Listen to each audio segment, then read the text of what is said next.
Precautions being taken in the nation's capital just a week out from Inauguration Day, and the latest on the impeachment of President Trump. Checking in on San Diego's efforts to ramp up vaccinations after the state expanded the list of people eligible. Now the Superstation downtown is handling thousands a day. And one senior care facility that's finally getting vaccines after being hit very hard by the virus last year. ABC 10 News at 11 starts now.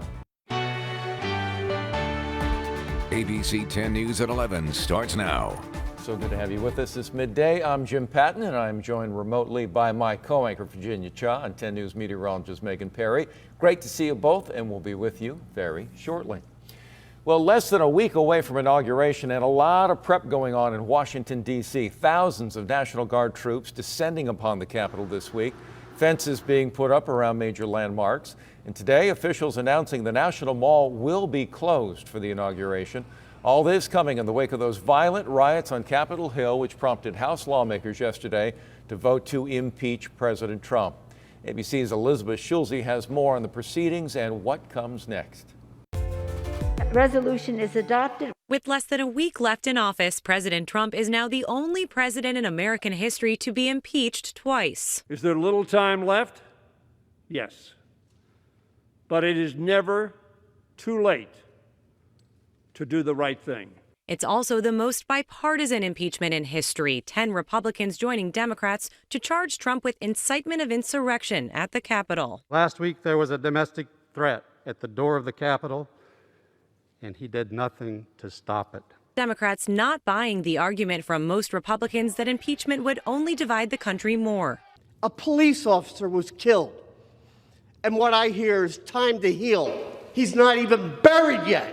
The top Republican in the House, Kevin McCarthy, not voting to impeach, but giving his strongest rebuke of the president yet. The president bears responsibility for Wednesday's attack on Congress by mob rioters. But the president is still not taking any responsibility for the attack. And sources tell ABC News he grew angry watching on television as Republicans publicly stated their belief he was culpable. In a video after the vote, Trump didn't mention impeachment, but said he condemned the violence. No true supporter of mine could ever endorse political violence.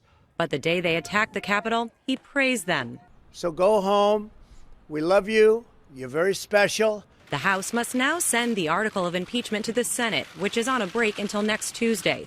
So the earliest an impeachment trial could start in earnest is January 20th, the same day as President-elect Joe Biden's inauguration. Now, 2/3 of the Senate would need to vote to convict the president. That means 17 Republicans would need to join Democrats to find President Trump guilty. A conviction could bar him from ever holding federal public office again. Elizabeth Schulze, ABC News, Washington.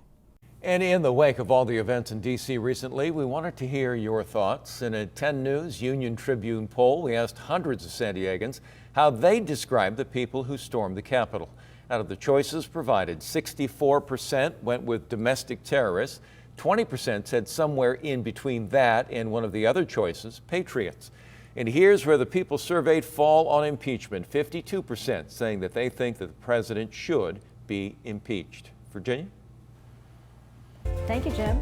Now that people 65 and older are allowed to get the COVID-19 vaccine, the next big question is how they do that.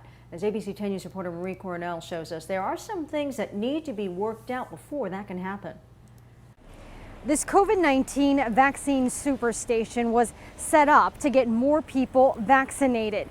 But what's adding to the confusion today was the governor's announcement that those who are 65 and older can now get vaccinated. We know today there was at least one person who was turned away, being told this was only for healthcare workers. Day 4 of the county superstation seemed just as busy as the previous days. We've been told the goal is to vaccinate 5,000 people every day. Wednesday, there were delays after some reported having allergic reactions. County officials say the site stayed open later to make up for the backup. At Sharp Coronado, during the first day of their vaccination clinic, they vaccinated 250 people with no reactions to report. Hospital officials say they are also working to bump up the number of vaccines they give daily. This comes as county officials say they don't have enough vaccines to cover all of those that fall in Tier 1A, adding they are also needing more vaccinators. The county has received just over 200,000 vaccines, with 620,000 people that are included in Tier 1A. And now, even though the state has opened it up to those 65 and up, factor in that San Diego has roughly 500,000 people that fall in that category. Joselle Covarrubias is a teacher for the Pima Institute.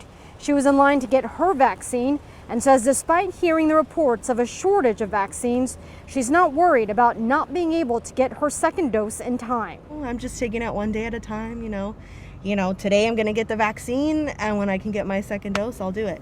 ABC 10 News did reach out to the county to get clarification about where those 65 and older can get their vaccines. And we were told they should contact their primary physicians to see if they are able to provide them. Marie Cornell, ABC 10 News. Attempts to ramp up vaccinations coming as we get a new look at the vaccine landscape this morning. So Johnson & Johnson says early results for its vaccine look promising. Johnson & Johnson developing a vaccine that would only need one dose as opposed to the two required by Moderna's and Pfizer's. Now, the company will be releasing data from its bigger clinical trial in the weeks ahead and could apply for emergency use authorization soon after that. Jim? Well, Virginia, as the vaccine rollout continues, here's a quick look at the case numbers in San Diego. The latest round of daily testing reporting more than 3,200 new cases, nearly 1 in 4 people in that group testing positive. Meanwhile, as those local cases continue to trend upward, the county taking new steps to crack down on businesses that are defying the health orders. The county has set up a relief fund for struggling businesses, but says those who continue to defy the orders will not be eligible. To date, the county has served 335 cease and desist orders to businesses, with about a third still ignoring them. Very frustrating to have to open and close, but it's not good PR, I think, to be open in spite of what they tell you. This week, the Board of Supervisors voted to give inspectors the power to be proactive, meaning not waiting until they only get a complaint from the public. If they see a business defying the order, they can start the citation process. Well, this is fun. 2 massive lottery jackpots growing even bigger, but one lucky San Diegan has already taken a bite out of that pie. The California Lottery website says that a winning Powerball ticket was sold at a Chevron in Linda Vista. That ticket worth $2.7 million. Now, the ticket holder just one number off from winning the grand prize, which is expected to grow to $640 million. The Mega Millions jackpot is up to $750 million. Good luck if you're going to play.